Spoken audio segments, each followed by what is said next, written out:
Deljenjem promo materijala na gradskom šetalištu u Novom Pazaru, ovi mladi ljudi su želeli da svojim vršnjacima i svima koji svakodnevno koriste internet i društvene mreže skrenu pažnju na koji se način prvenstveno socijalne mreže trebaju koristiti i da se govor mržnje na istim treba iskoreniti. U 11 časova je postavljen je štand sa promotivnim materijalom.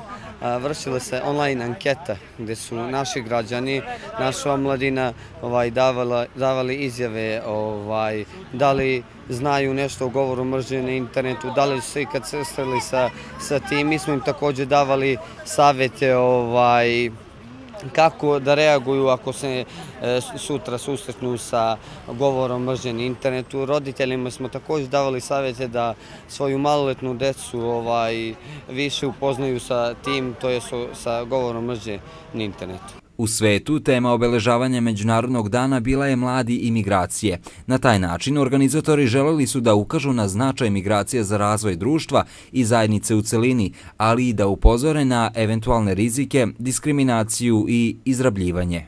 Ne govor mržnje na internetu!